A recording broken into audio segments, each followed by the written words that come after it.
माघ मास का महत्तम 10वां अध्याय। यमदूत कहने लगे कि हे वैश्य, एक बार भी गंगा में स्नान करने से मनुष्य सब पापों से छूटकर अत्यंत शुद्ध हो जाता है। जो मनुष्य गंगा जी को दूसरे तीर्थों के समान समझता है वह अवश्य नरक में जाता है। भगवान के चरणों से उत्पन्न हुई गंगा जी के पवित्र जल को श्री शिव जी अपने मस्तक में धारण करते हैं। वह ब्रह्मा जो संदेह रहित प्रकृति से अलग और निर्गुण है, ब्रह्मांड में उसकी समानता किससे हो सकती है। गंगा जी का नाम हजारों योजन दूर से ही लेने वाला नरक में नहीं जाता, इसलिए मनुष्य को अश्वमेव गंगा जी में स्नान करना चाहिए। हे वैश्य, जो ब्राह्मण दान लेने का अधिकारी होकर भी दान नहीं लेता वह आकाश के नक्षत्रों में चंद्रमा के समान है। जो कीचड़ से गौ को निकालता है, जो रोगी की रक्षा करता है या जो गौशाला में मरता है वह आकाश में तारा होता है। प्राणायाम करने वाले मनुष्य सदैव उत्तम गति को प्राप्त होते हैं। प्रातः के समय स्नान के पश्चात जो 16 प्राणायाम करते हैं वह घोर पापों से बच जाते हैं। जो पराई स्त्री को माता समान मानते हैं वह यम की यातना को नहीं भोगते। जो मन से भी कभी पर स्त्री का चिंतन नहीं करता वह दोनों लोकों को अपने अधीन करता है। जो पराये धन को मिट्टी के समान समझता है वह स्वर्ग में जाता है।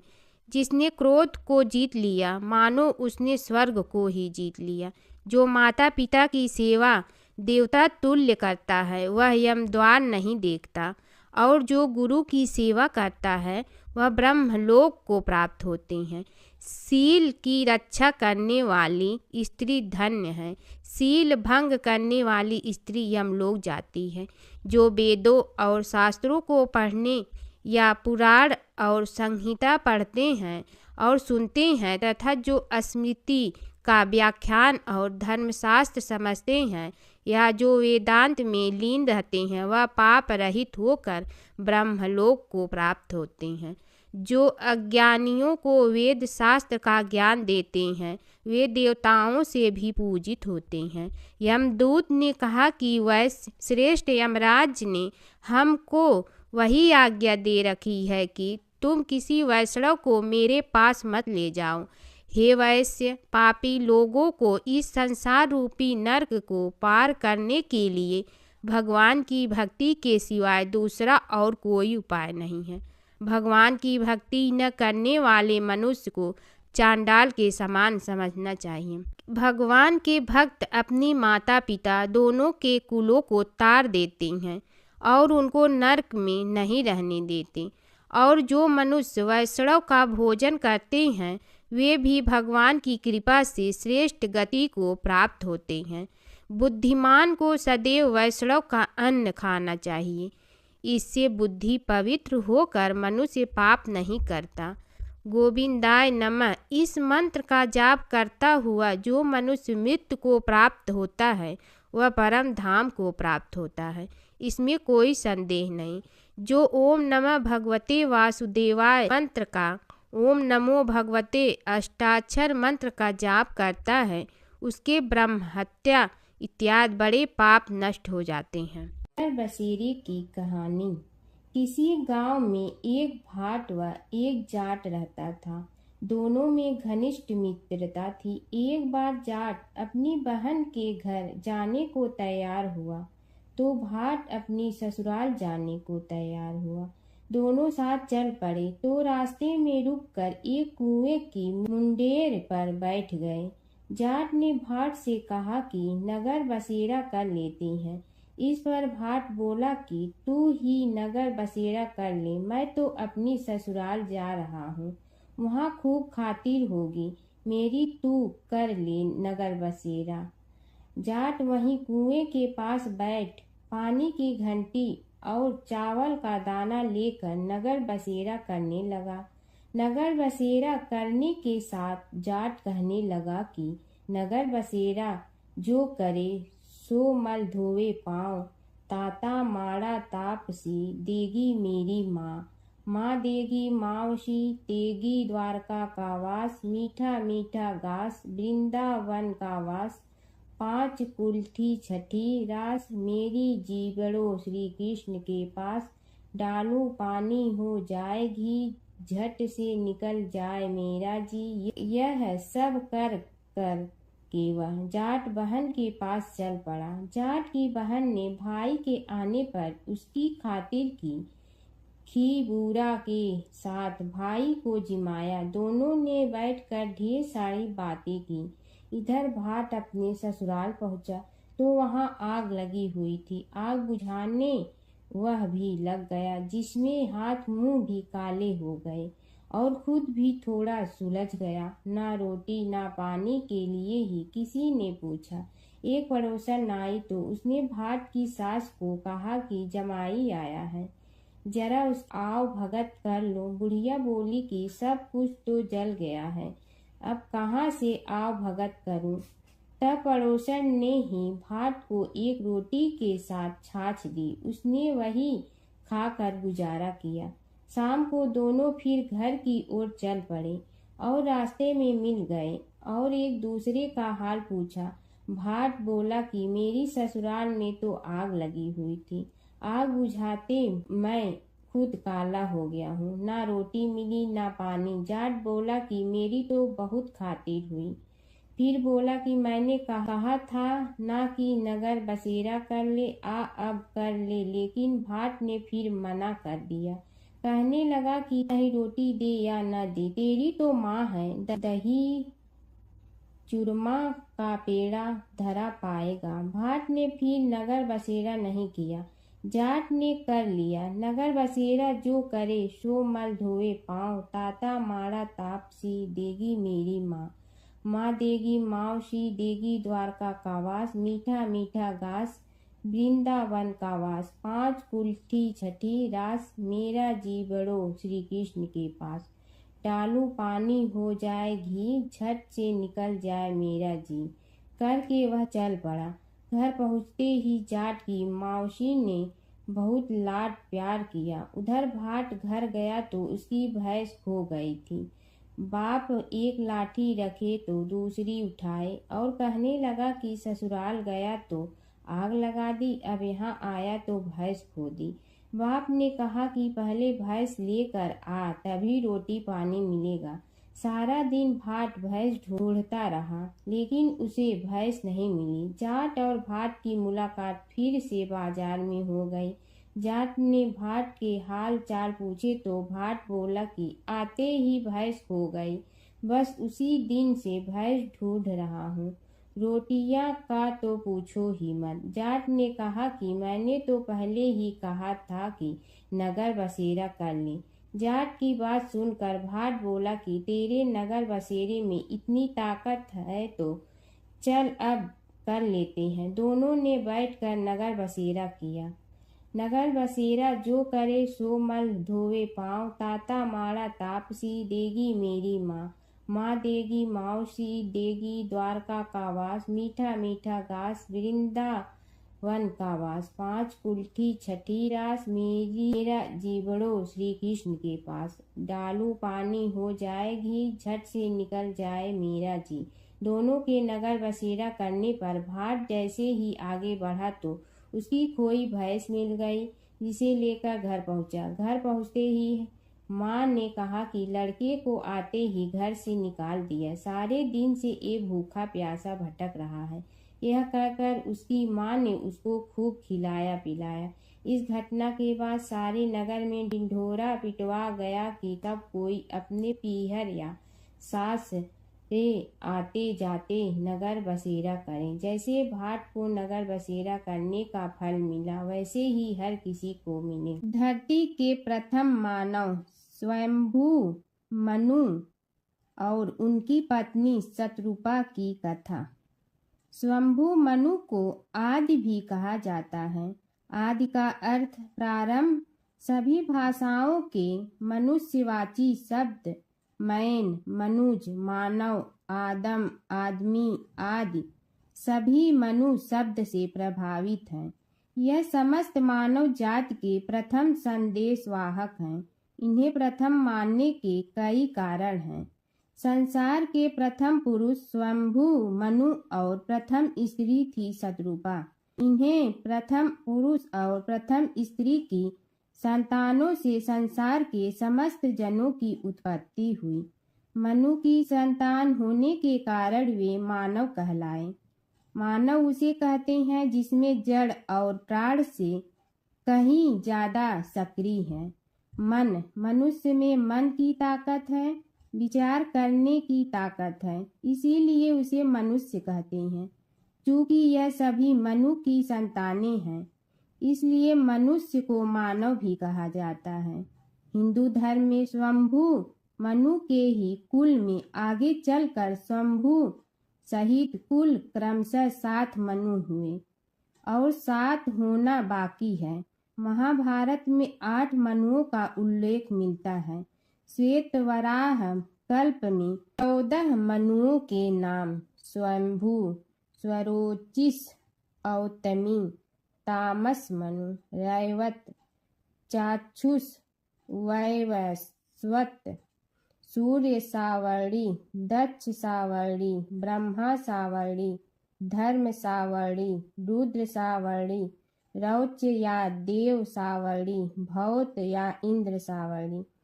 प्रजापत्य कल्प में ब्रह्मा ने रुद्र रूप को ही स्वयंभू मनु और स्त्री रूप में शतरूपा को प्रकट किया। शंभु मनु एवं शतरूपा की कुल 5 संतानें थीं, जिनमें से 2 पुत्र प्रियव्रत एवं उत्तानपाद तथा 3 कन्याएं आकुति, देवहूति और प्रसूति थी। आकुति का विवाह रुचि प्रजापति के साथ और प्रसूति का विवाह दक्ष प्रजापति के साथ हुआ। देवहूति का विवाह प्रजापति करदम के साथ हुआ। रुचि के आकुति से एक पुत्र उत्पन्न हुआ जिसका नाम यज्ञ रखा गया। इनकी पत्नी का नाम दक्षिणा था। कपिल ऋषि देवहूति की संतान थे। हिंदू पुराणों अनुसार इन्हीं 3 कन्याओं से संसार के मानवों में वृद्धि हुई। दक्ष ने प्रसूति से 24 कन्याओं को जन्म दिया। इसके नाम श्रद्धा, लक्ष्मी, पुष्टि, धुति, तुष्टि, मेधा, क्रिया, बुद्धि, लज्जा, वपु, शांति, रिद्धि और कीर्ति है। 13 का विवाह धर्म से किया और फिर भृगु से ख्याति का, शिव से सती का, मरीचि से संभूति का, अंगिरा से स्मृति का, पुलस्त्य से प्रीति का, पुलह से क्षमा का, कृति से सन्नति का, अति से अनसुईया का, वशिष्ठ से ऊर्जा का, वह से स्वाह का तथा पितरों से स्वधा का विवाह किया। आगे आने वाली सृष्टि इन्हीं से विकसित हुई। 2 पुत्र प्रियव्रत और उत्तानपाद। उत्तानपाद की सुनीति और सुरुचि नामक 2 पत्नी थीं। राजा उत्तानपाद के सुनीति से ध्रुव तथा सुरुचि से उत्तम नामक पुत्र उत्पन्न हुए। ध्रुव ने बहुत प्रसिद्धि हासिल की थी। स्वयंभू मनु के दूसरे पुत्र प्रियव्रत ने विश्वकर्मा की पुत्री बहिष्मति से विवाह किया था, जिनसे आग, निद्र, यज्ञबाहु, मेधा, तिथि आदि 10 पुत्र उत्पन्न हुए। प्रियव्रत की दूसरी पत्नी से उत्तम, तामस और रैवत ये 3 पुत्र उत्पन्न हुए, जो अपने नाम वाले मनवंतरों के अधिपति हुए। महाराज प्रियव्रत के 10 पुत्रों में से कवि, महावीर तथा सवन ये 3 नैष्ठिक ब्रह्मचारी थे और उन्होंने संन्यास धर्म ग्रहण किया था। महाराज मनु ने बहुत दिनों तक इस सप्तद्वीपवती पृथ्वी पर राज्य किया। उनके राज में प्रजा बहुत सुखी थी। इन्हीं ने मनु स्मृति की रचना की थी, जो मूल रूप में नहीं मिलती। उसके अर्थ का अनर्थ ही होता रहा है। उस काल में वर्ण का अर्थ रंग होता था और आज जाति। प्रजा का पालन करते हुए जब महाराज मनु को मोक्ष की अभिलाषा हुई तो वे संपूर्ण राजपाट अपने बड़े पुत्र उत्तानपाद को सौंपकर एकांत में अपनी पत्नी शत्रुपा के साथ नैमिषारण्य तीर्थ चले गए। लेकिन उत्तानपाद की अपेक्षा उनके दूसरे पुत्र राजा प्रियव्रत की प्रसिद्धि ही अधिक रही। मनु ने सुनंदा नदी के किनारे 100 वर्ष तक तपस्या की। दोनों पति पत्नी ने नैमिषारण्य नामक पवित्र तीर्थ में गोमती के किनारे भी बहुत समय तक तपस्या की। उस स्थान पर दोनों की समाधियां बनी हुई है।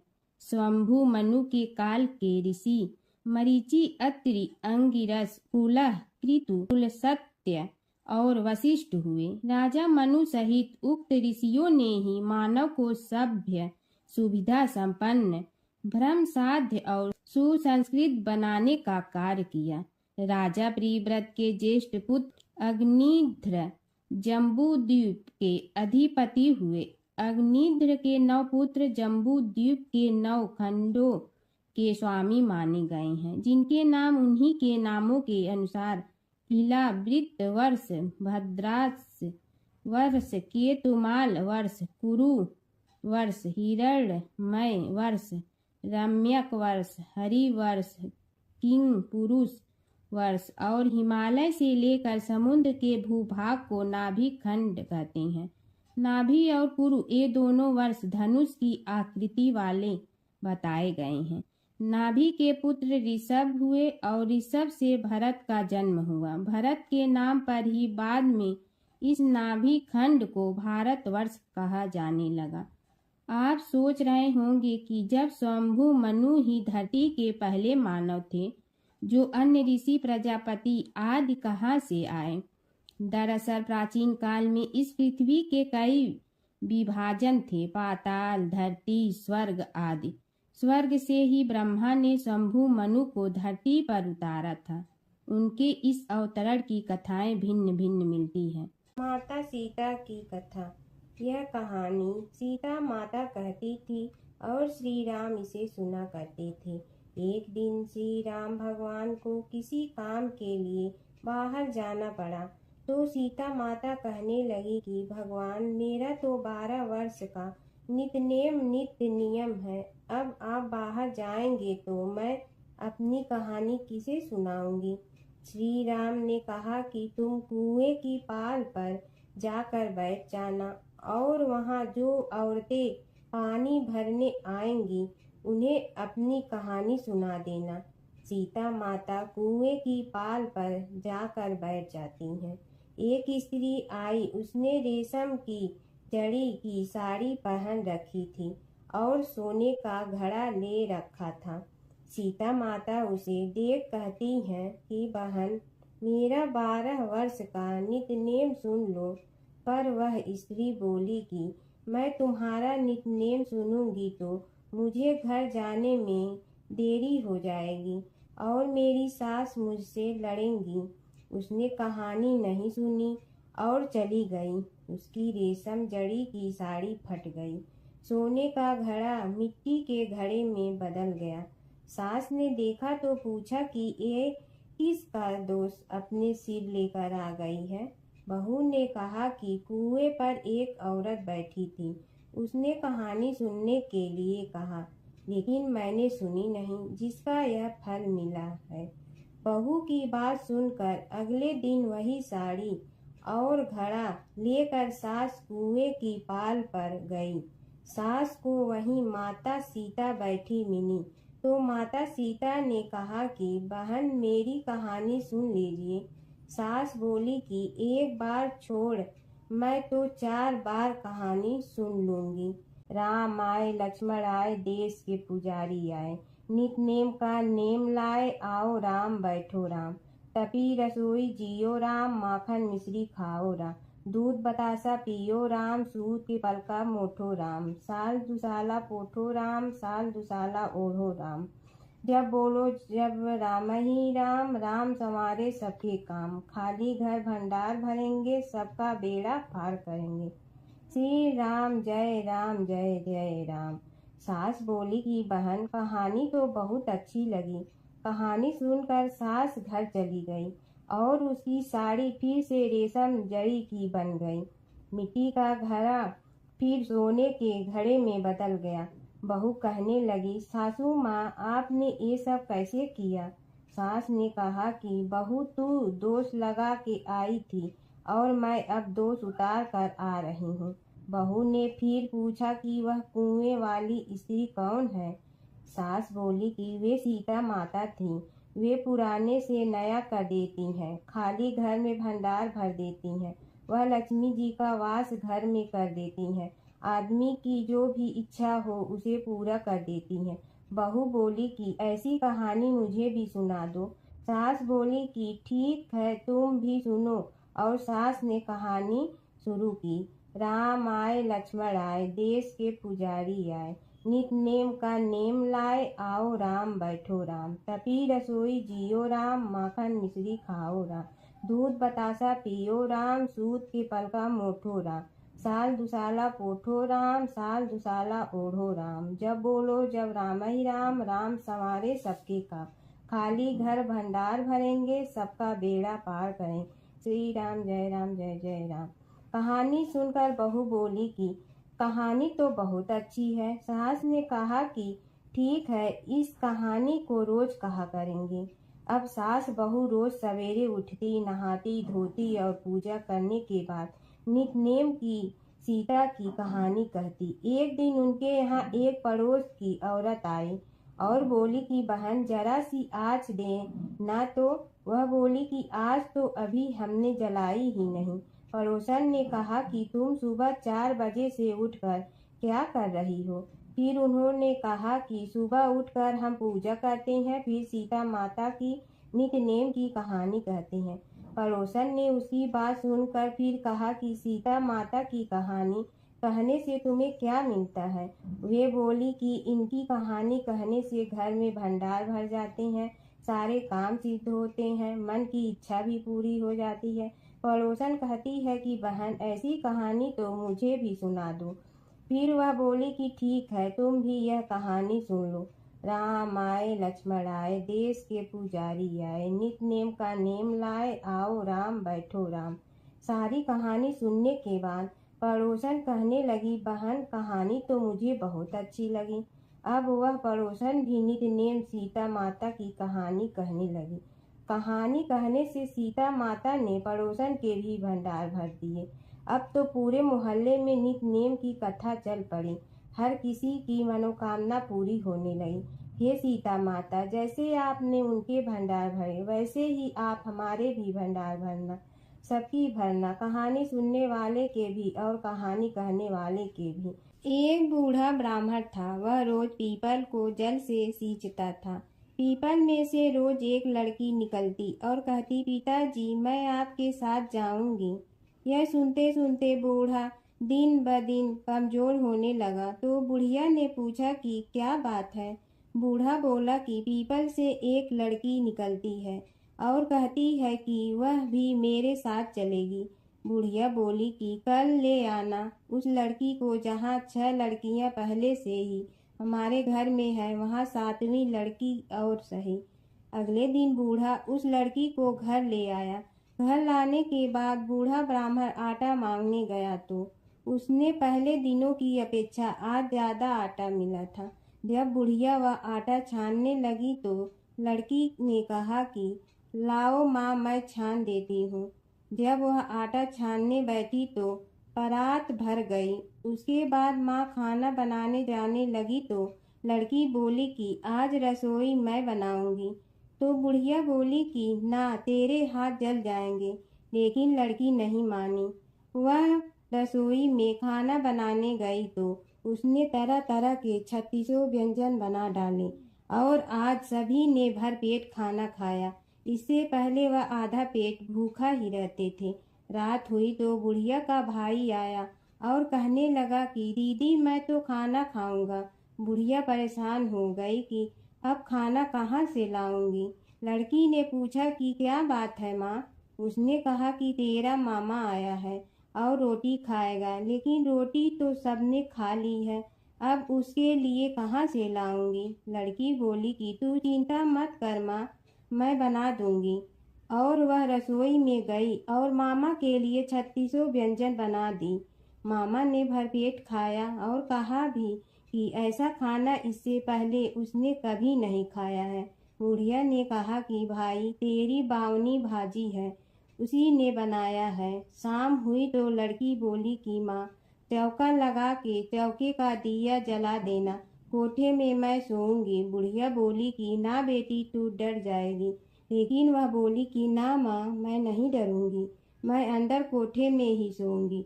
वह कोठे में ही जाकर सो गई। आधी रात को लड़की उठी और चारों ओर आंख मारी तो धन ही धन हो गया। वह बाहर जाने लगी तो एक बूढ़ा ब्राह्मण सो रहा था। उसने देखा तो कहा कि बेटी तू कहाँ चली? लड़की बोली कि मैं तो दरिद्रता दूर करने आई थी, अगर तुम्हें दूर करवानी है तो करवा लो। उसने बूढ़े के घर में भी आँख से देखा तो चारों ओर धन ही धन हो गया। सुबह सवेरे सब उठे तो लड़की को ना पाकर उसे ढूंढने लगे कि पावनी बेटी कहाँ चली गई। बूढ़ा ब्राह्मण बोला कि वह तो लक्ष्मी माता थी, जो तुम्हारे साथ मेरी दरिद्रता भी दूर कर गई। हे लक्ष्मी माता, जैसे आपने उनकी दरिद्रता दूर की वैसे ही सबकी करना। और जमुना की कहानी। प्राचीन समय में एक गांव था जिसमें दो बहनें रहा करती थी। एक बहन का नाम गंगा था तो दूसरी बहन का नाम जमुना था।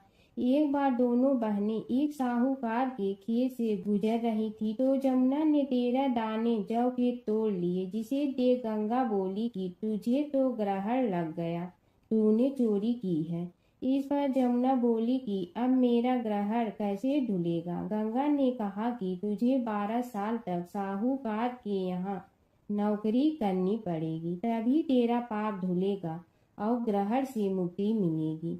जमुना साहूकार के यहाँ नौकरी के लिए जाती है और अपने लिए काम मांगती है। साहूकार उसे काम पर रख लेता है, लेकिन काम करने से पहले जमुना उसे कहती है कि मैं सारे काम करूंगी लेकिन 4 काम नहीं करूंगी। जूठे बर्तन नहीं मांजूंगी, झाड़ू नहीं लगाऊंगी, बिस्तर नहीं बिछाऊंगी और दिया नहीं जलाऊंगी। 12 साल के बाद कुंभ का मेला लगा तो साहूकारनी भी कुंभ नहाने जाने लगी। जमुना ने उसे जाते देख कहा कि कुंभ के मेले में मेरी बहन गंगा मिलेगी तो उसे यह सोने का टक्का दे देना, इससे वह अपने हाथों में सुंदर चूड़ियां पहन लेगी। साहूकारनी ने कुंभ के मेले में गंगा को वह सोने का टका दे दिया। गंगा ने उनसे वह टका लेते हुए कहा कि मेरी बहन को कहना कि उसके 12 वर्ष पूरे हो गए हैं, अब वह वहां वापिस आ जा। साहूकार व साहूकारनी वापिस घर आए तब जमुना मटके में पानी भर रही थी। दोनों जमुना से बोले कि हमने सोने का वह टका तेरी बहन गंगा को दे दिया था और उसने कहा है कि तेरे 12 वर्ष पूरे हो गए हैं, इसलिए अब तुम वापिस जाओ। यह समाचार सुनते ही जमुना सहस्त्र धारा में बदल गई और बहने लगी। जमुना जी का यह रूप देखकर साहूकार और साहूकारनी परेशान हो गई थी। हमारे घर में जमुना माता ने काम किया, हमें तो अब ग्रहण लग गया है, हम यह ग्रहण कैसे उतारेंगे। जमुना भागकर गंगा माता के पास चली गई। गंगा ने जमुना से पूछा कि तुम साहूकारनी से कुछ कहकर आई हो या ऐसे ही बिना बताए आ गई। तब जमुना बोली कि मैं तो कुछ भी बताकर नहीं आई हूँ। गंगा ने कहा कि जा उन्हें धीरज दे आ, नहीं तो उन्हें जीवन भर असंतोष ही रहेगा। गंगा के कहने पर जमुना माता ने साहूकारनी को सपने में दर्शन दिए और कहा कि तुम दोनों उल्टे माथे क्यों पड़े हो, जाओ उठकर खाओ पियो। तब दोनों बोले कि हम कैसे उठें, हमें तो ग्रहण लगा है, क्योंकि हमने उल्टे सीधे और पता नहीं कितने नीच कार्य आपसे कराए हैं। तब जमुना जी बोली कि तुम्हें ग्रहण नहीं लगा है, ग्रहण तो मुझे लगा था कि मैंने तुम्हारे खेत से 13 दाने जौ के चुराए थे। मैं तो अपना ग्रहण उतारने तुम्हारे घर आई थी। मेरा ग्रहण तुम्हारे घर में 12 वर्ष तक रहने से उतर गया है। और मेरी मुक्ति हो गई है। जमुना जी ने कहा कि तुम्हें कोई ग्रहण नहीं लगा है, उल्टे मेरे 12 वर्ष तक यहाँ रहने से तुम्हारी भी मुक्ति हो गई है। यह कहकर जमुना जी स्वप्न से चली गई। दोनों उठकर देखते हैं कि उनके घर में पहले से भी अधिक धन हो गया है।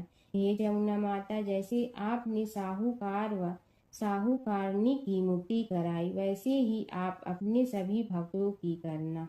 जय जगदीश हरे स्वामी, जय जगदीश हरे। भक्त जनों के संकट क्षण में दूर करे, ओम जय जगदीश हरे। जो ध्यावे फल पावे, दुख बिन दे मन का, सुख संपत्ति घर आवे, कष्ट मिटे तन का।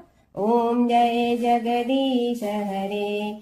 मात पिता तुम मेरे, शरण कहूँ किसकी, तुम विनय और न दूजा, आस करूँ जिसकी। ओम जय जगदीश हरे। तुम पूर्ण परमात्मा, तुम अंतर्यामी, पार ब्रह्म परमेश्वर, तुम सबके स्वामी। ओम जय जगदीश हरे। तुम बिंदा के सागर, तुम पालन करता, मैं मूर्ख कल काम, कृपा करो भरता। ओम जय जगदीश हरे। तुम हो ये कय गोचर, सबके प्राणपति, किस विधि मिलूं दया में, तुमको मैं कुमति। ओम जय जगदीश हरे। दीन बंधु दुख हरता, तुम रक्षक मेरे, अपने हाथ उठाओ, द्वार पड़ा तेरे। ओम जय जगदीश हरे। विषय विकार मिटा, पाप हरो देवा, श्रद्धा भक्ति बढ़ाओ, संतन की सेवा। ओम जय जगदीश हरे। तन मन धन सब तेरा, स्वामी सब कुछ है तेरा, तेरा तुझको अर्पण क्या लागे मेरा। ओम जय जगदीश हरे। जय जगदीश हरे स्वामी, जय जगदीश हरे। भक्त जनों के संकट क्षण में दूर करे, ओम जय जगदीश हरे स्वामी, जय जगदीश हरे।